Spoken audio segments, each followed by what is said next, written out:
Morning everyone. Ayan. Ito ay Junior Mangyo Patrol. And kung mapapansin nyo, crack na. Nag-crack siya. Hindi ko alam kung ano nangyari dito. Pero parang malamang nito ay kinakargahan nito ng ng compressed air. Kaya nabasag yung stainless. Stainless kasi malutong yan eh. Kasi mas matigas siya kaysa doon sa ordinaryong bakal. Ito kasi hindi siya kasing tigas pero makunat naman to. Hindi siya basta nababasag. Ngayon ginawa natin dito, sa anodized na siya. Kaya mapapansin nyo, hanap nga ako ng tingnan ko muna. Ginawa natin siya nito netong tube since basag na ngayon, so ito pinalitan natin siya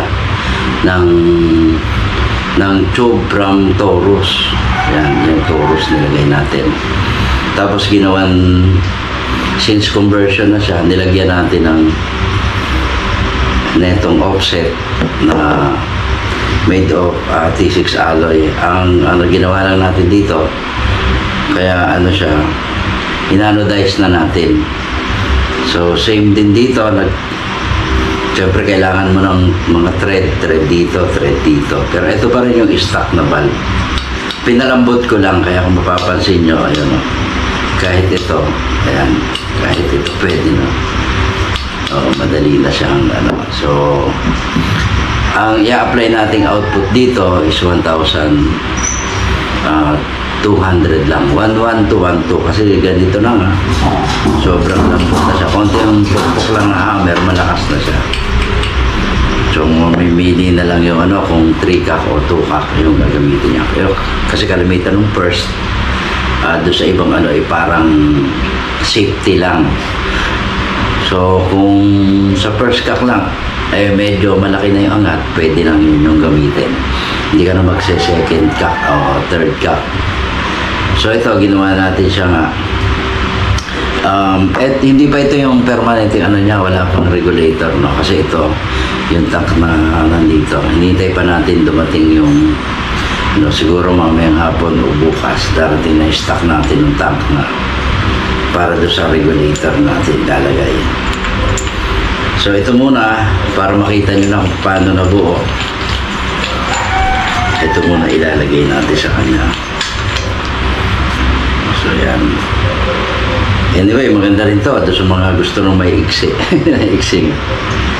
So, itong receiver niya, inanodize na rin natin. So, anodize na siya. Ayan, hindi pintura yan. Hindi pintura yung ginamit natin.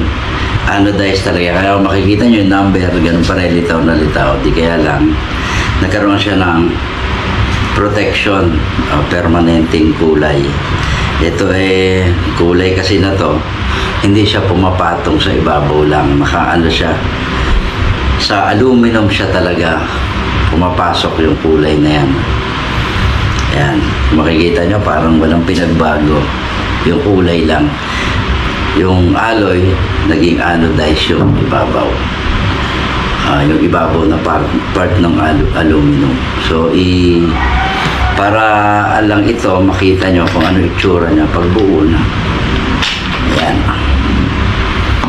So, titignan lang natin para makita natin yung itsura.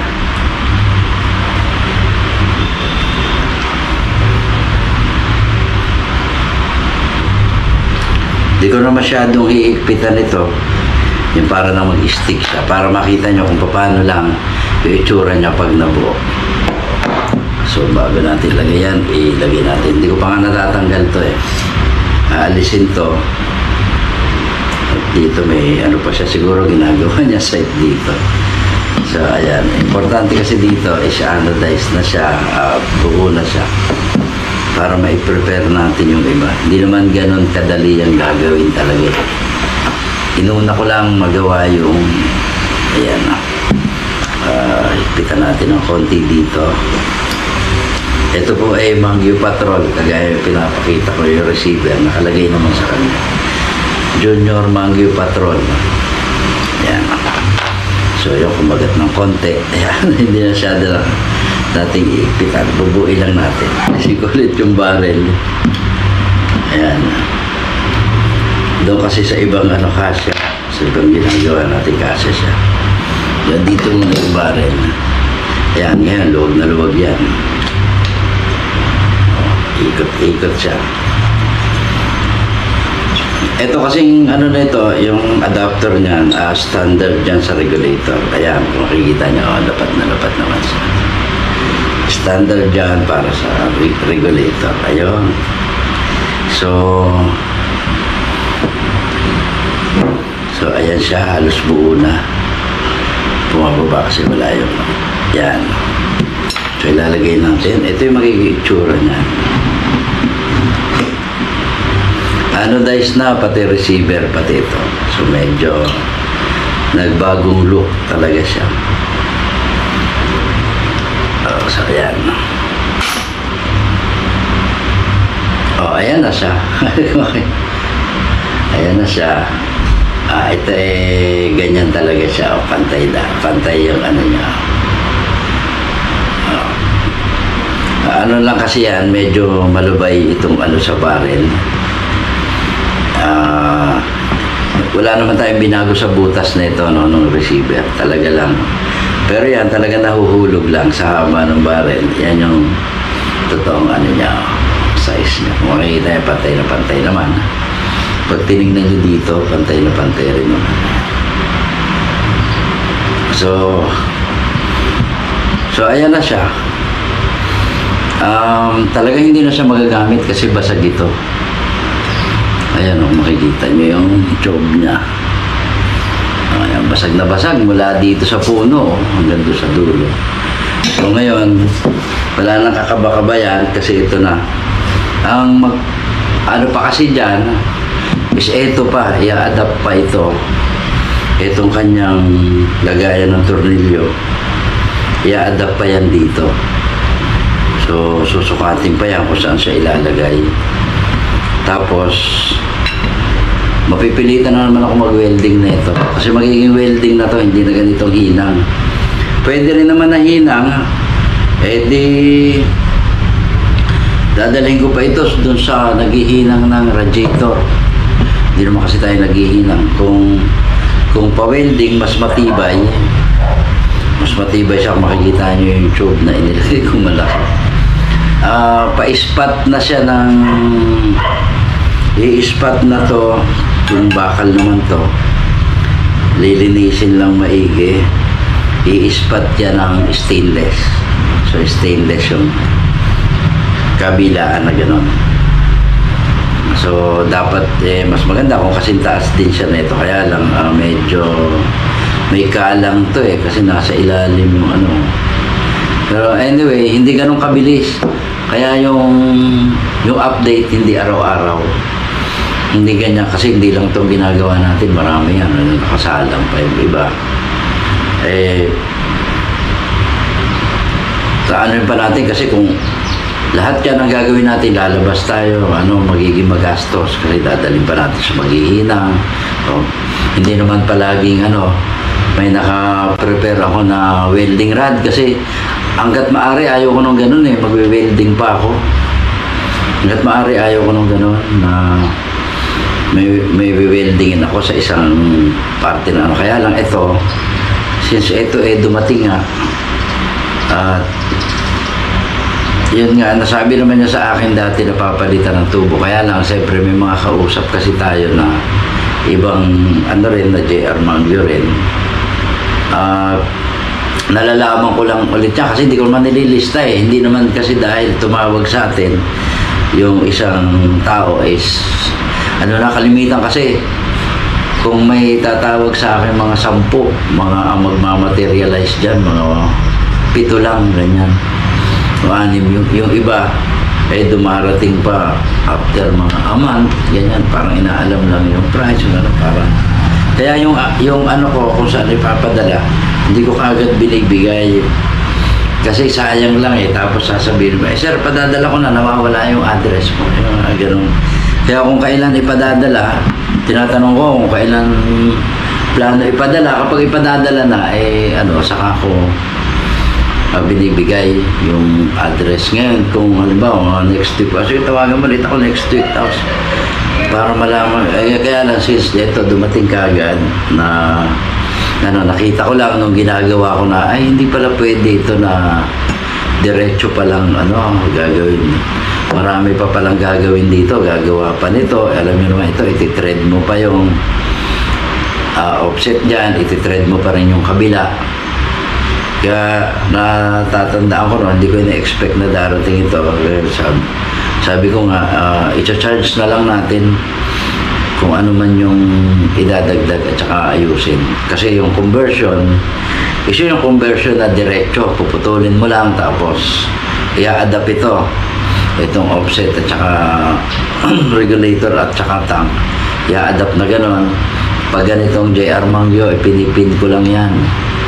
Dati yan, tinitig-weld nung may taga-tig-weld pa tayo. Nung sa machine siya pa tayo nagpapagawa. Pero ngayon, tinitread na natin. Since ang mangyayari, talagang puro ganito na yung gagawin. Ayan o. Puro ganito na. Since parang rin ako na parang mas okay sa akin yung nagtitread na lang ako kaysa nagpipin pa ako.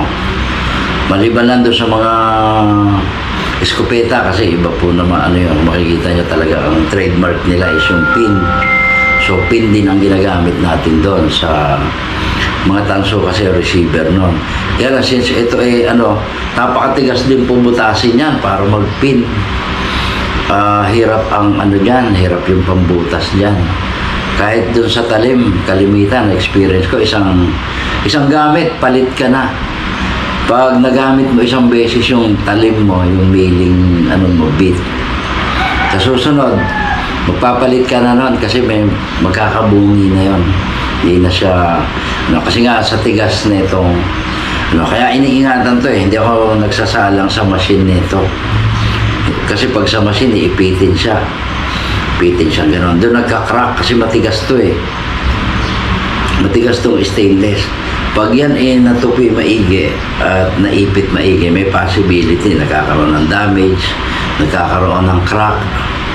Kaya hindi ko iniipit ito sa machine kahit pa sabihin na tatanggal. Nilalagari ko yan mano-mano yung pagputol. Tapos yung pag-straight sa kanya, kikil lang yung ginagamit ko. Kasi nga, pwede yun na gawin na sa machine siya. Pero hindi rin hindi rin ko, ito yung iniipit, itong dulo kasi hindi mo na ito gagamitin puputol ka na dyan yan, ganyan kahaba. Magpuputol ka na dyan. O maaring dito, titingnan ko, mag-adapt ako ng aluminum, ng alloy na square dito, para yun ang magiging tornilyuhan. Tapos, magsiserve siya as barrel band din dito. Barrel band siya, nitong puno, ipapasok ko na lang siya dyan. Para walang welding.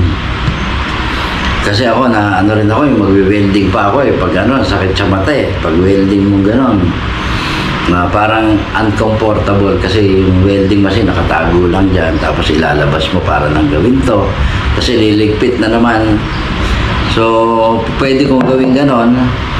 Ang ilalagay ko dito is alloy din na magsiserve as barrel band niya. At the same time, doon na siya itutornilyo, magiging kapalit nito. Tetreda na lang natin yon para maging kapalit nito. Ayun, doon na siya, nakaband siya dito.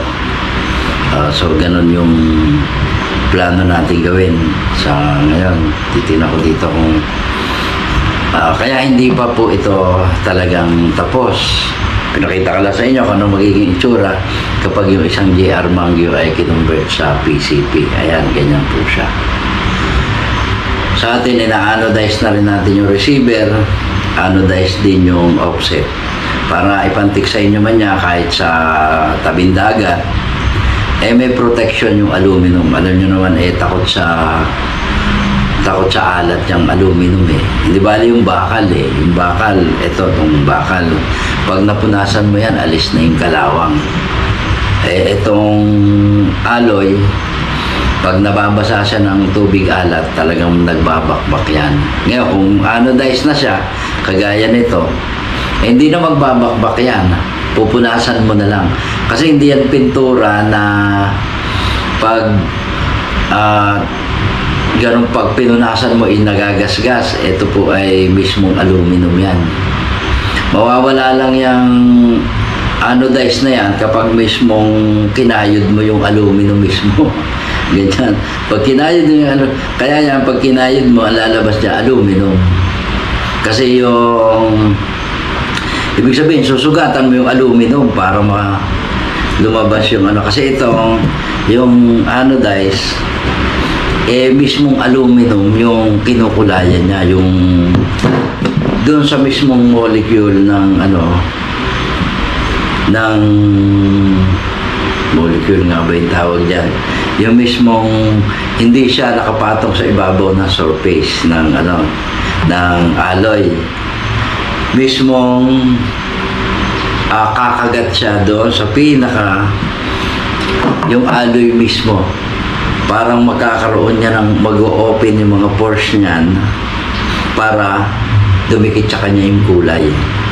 Papasok sa loob, doon sa balat ng alloy. Nakapasok dyan yung mismong kulay. Kaya pag kinayod mo yan, kayod yung aluminum niya. Kasama yung kulay. Siyempre, yung pinakabalat niya ang may kulay. Hindi lang natin masyadong nilalaliman yung pagkakagat niya kasi pagka hindi na maisara yung pores, magiging magaspang. Kailangan makinis, hawakan. Ayan. Tapos hindi yan basta nababakbak. Magagasgas mo yan kasi magagasgas yung aluminum. So, yun yung kagandahan ng anodized. Ayan. Ayun, pinakita ko na sa inyo. Ito yung itsura niya kapag na-convert mo na. Ayan. So ito yung gagawin pa natin dito. Yun nga, yun na lang naman. Maglalagay tayo ng papalitan natin to. Alloy na rin na ilalagay natin dito. Hindi na ako magwe-welding. Yung alloy na lang. Magbubutas ako. Magsiserve as barrel band na rin siya dyan. Barrel band siya sa puno.